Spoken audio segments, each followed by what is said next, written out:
আপনাদের এখানে সুদখোর নাই তো? আছে, এই জায়গায় আছে।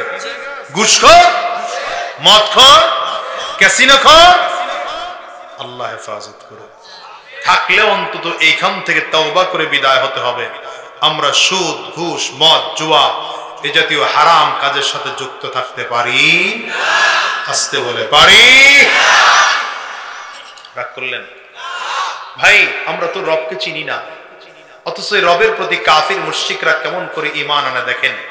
আমেরিকার এক ডাক্তার, লোকটা ধর্মীয় ভাবে নাস্তিক। ধর্মীয় ভাবে লোকটা কি? কথা কয় না? ধর্মীয় ভাবে লোকটা আল্লাহ বলতে কেউ নাই, বিশ্বাসই করে না আল্লাহকে। এই লোকটা অনেক বড় মাপের ডাক্তার ছিল, বড় বড় অপারেশন গুলো লোকটা করতো। একবার এক রোগের ওপেন হার্ট সার্জারি করার জন্য অপারেশন থিয়েটারে ঢুকছে। হঠাৎ করে অপারেশন করতে গিয়ে হৃৎপিণ্ডের দিকে তাকায় দেখতেছে হৃৎপিণ্ডের মধ্যে আরবি অক্ষর দিয়ে কি যেন একটা শব্দ লেখা। কি শব্দ লেখা? লোকটা তো নাস্তিক, বুঝে না। তো বুঝার জন্য একজন তার অ্যাসিস্ট্যান্ট, যে সে ছিল মুসলমান। কন্যা এই যে দেখছেন, আমি যে বাইরে খুঁজতেছি কারণ আছে। উনি সাউন্ড একটা দিয়ে গেছে, এখানে বসে কে যেন লারা দিছে, আবার আইছে, ঠিক হইছে। ওই যে কথা আছে না, উস্তাদের মায়ের শেষ হয়েছে। উস্তাদ তো উস্তাদি। শোনে, লবণ, মরিচ, তেল, পেঁয়াজ তো সবার ঘরেই আছে, সবার হাতের রান্না কি একরকম? তার মানে বোঝা গেল এটার পরে রাঁধুনির একটা আলাদা ব্যাপার আছে। এমপ্লিফায়ার, মেশিন, এগুলো সব সবার কাছেই আছে, কিন্তু পারফেক্ট ব্যক্তি ওখানে বসা লাগে। আপনি কোথাও যাইবেন না। খানা খাইছেন? না খাইলে একসাথে খাবো। আল্লাহ তো কি বলছিলাম? তো অ্যাসিস্ট্যান্ট ছিল মুসলমান। এই তো সুন্দর মানুষ, ভালো মানুষ, মাশাআল্লাহ মাশাআল্লাহ। এমন শ্রোতা দরকার। কে কইছিল লোকটা? আপনি পুরস্কার নিবেন আমার কাছ থেকে। এরকম সচেতন দরকার। তো অ্যাসিস্ট্যান্ট ছিল মুসলমান, নাম ছিল তার আব্দুল্লাহ। নাম কি? অ্যাসিস্ট্যান্টকে ডাক দিয়েছে, Abdullah come here, look this, দেখো তো এই লোকটা হৃৎপিণ্ডের মধ্যে এটা কি লেখা। আব্দুল্লাহ খুব গভীর খেয়াল করে দেখতেছে, লোকটার হৃৎপিণ্ডের মধ্যে আরবি 4টা অক্ষর দিয়ে একটা শব্দ লেখা। আলিফ লাম লাম হা, আল্লাহ শব্দ লোকটার হৃৎপিণ্ডে লেখা। আব্দুল্লাহ ডেকে বলেন, স্যার, লোকটার হৃৎপিণ্ডের মধ্যে তো আল্লাহ শব্দ লেখা। ডাক্তার লুইজে সিং বলে, নাম তার লুইজে সিং, নাস্তিক। বলে, বিশ্বাস করি না, প্রমাণ দেখাও। তোমাদের কোরআনের আল্লাহ, এই আল্লাহ এক আল্লাহ? বলে, হ্যাঁ, প্রমাণ দেখাও। দৌড়ায় নিয়ে আসছেন আব্দুল্লাহ কোরআনুল কারীম। দেখেন, কোরআনে যেমন করে আল্লাহ শব্দ লেখা, এই লোকটার হৃৎপিণ্ডেও তেমন করে আল্লাহ শব্দ লেখা। বলে, আব্দুল্লাহ তুমি যাও, কোথাও যাবে না, অপেক্ষা করো, অপারেশন কমপ্লিট করে তোমার সাথে বসবো। অপারেশন কমপ্লিট করে আব্দুল্লাহকে নিয়ে রুমের মধ্যে ঢুকছে। খাস কামরায় ঢুকে দরজা বন্ধ করে দিয়া আব্দুল্লাহর দিকে ডাকিয়ে, নাস্তিক ডাক্তার কিন্তু, বলছে, আব্দুল্লাহ, আচ্ছা বলো তো, আমি খুব পরীক্ষা নিরীক্ষা করে দেখলাম এই লোকটার আজকে ফার্স্ট টাইম অপারেশন, এর আগে অপারেশন কখনো হয়নি, তবে এই লোকটার হৃৎপিণ্ডের মধ্যে আল্লাহ শব্দটা লিখলো কে, বলো তো? আব্দুল্লাহ ডেকে বলেন, স্যার, এই লোকটার হৃৎপিণ্ডের মধ্যে আল্লাহ শব্দ লেখার জন্য এর আগে অপারেশন হওয়ার কোনো প্রয়োজন নাই। এই লোকটার হৃৎপিণ্ডের মধ্যে আল্লাহ শব্দ তিনিই লিখেছেন, যিনি আপনাকে সৃষ্টি করেছেন, আমাকে সৃষ্টি করেছেন, আসমান, জমিন, গ্রহ, নক্ষত্র, চন্দ্র, সূর্য সব যে আল্লাহ সৃষ্টি করেছেন, সে আল্লাহ তাআলা এই লোকটার হৃৎপিণ্ডের মধ্যে আল্লাহ শব্দ লিখেছেন। বুদ্ধিমান মানুষ তো, ডাক্তার মানুষ, যদিও নাস্তিক, কিন্তু আজ মাথা নিচু করে ফেলছে। মাথা নিচু করে কিছুক্ষণ পরে মাথা উঁচু করে ডেকে বলে, আব্দুল্লাহ, আমি সিদ্ধান্ত নিয়েছি কালিমা পড়ে মুসলমান হয়ে যাব। বলো, আমাকে কি পদ্ধতি গ্রহণ করলে মুসলমান হওয়া যাবে? আব্দুল্লাহ ডেকে বলেন, স্যার, কোনো পদ্ধতি লাগবে না, শুধু আপনি আমার কথাগুলো শুনবেন। বলে, কি শুনবো?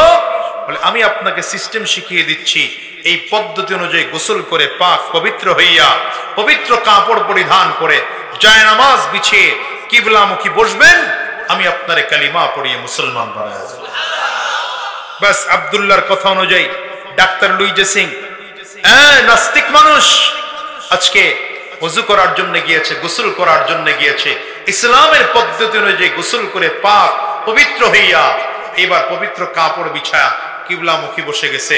আব্দুল্লাহ এখন পড়ে, স্যার পড়েন লা ইলাহা, পড়েন না আপনারাও পড়েন লা ইলাহা ইল্লাল্লাহু মুহাম্মাদুর রাসূলুল্লাহ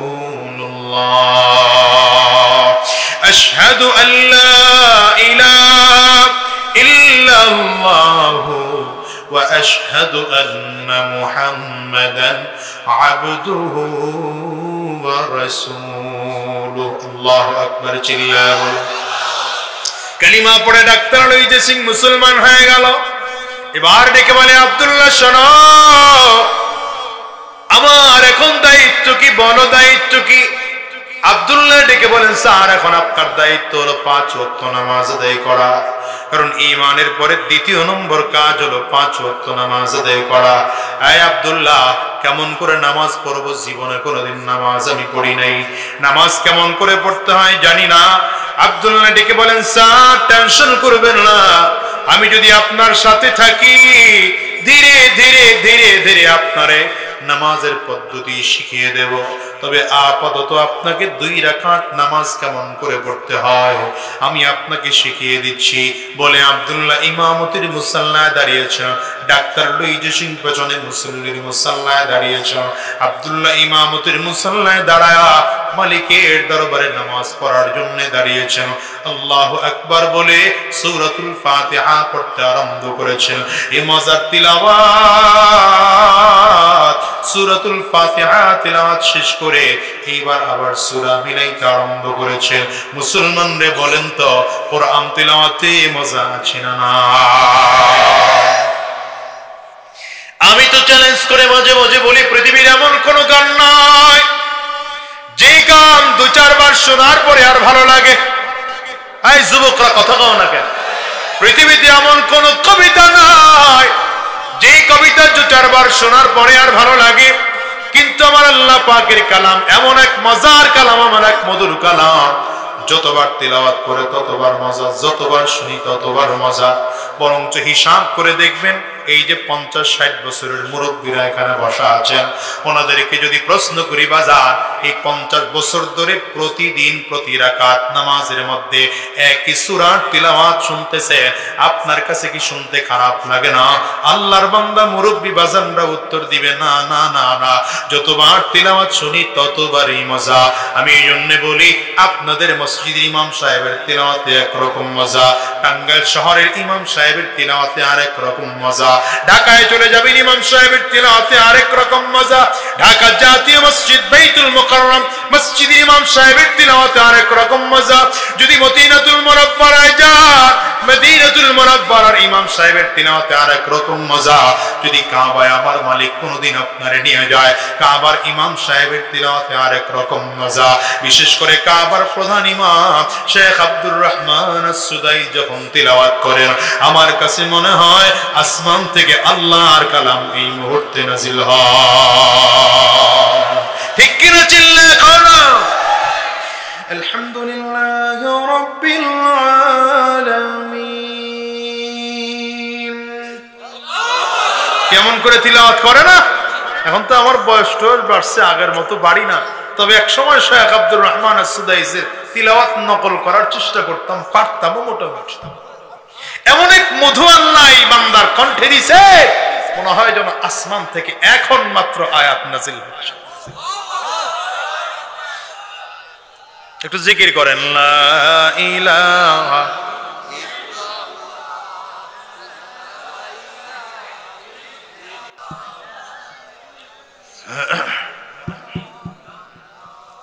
হ্যাঁ জিকির চলুক, লা ইলাহা ইল্লাল্লাহ, লা ইলাহা ইল্লাল্লাহ। রাসূলুল্লাহ। কারেন্ট চলে গেছে, একদিকে ভালো হয়েছে, কিছু ফাঁকিবাজ গেছে। আমি খেয়াল করে দেখছি। তবে এখন যদি কেউ উঠেন সাবধান, আমি কিন্তু বয়ান বন্ধ করে দেব। আমি উঠা উঠির ওয়াজ আমার কাছে পছন্দ হয় না। লোক আসবে আর যাবে, উঠবে আর বসবে, ওই কামে আমি নাই। কিন্তু যদি আপনারা বলেন আর সব মিলায় 20 মিনিট কথা বলবো, টেনশন করেন না, কব বললে তো আপনাদের বসতে হবে, একজন উঠতে পারবে না ইনশাআল্লাহ। ঠিক আছে, আল্লাহ কবুল করুন। চিল্লায় জোরে কানা আমি এই যুবক ভালো করে বল, চাপ লাগায়।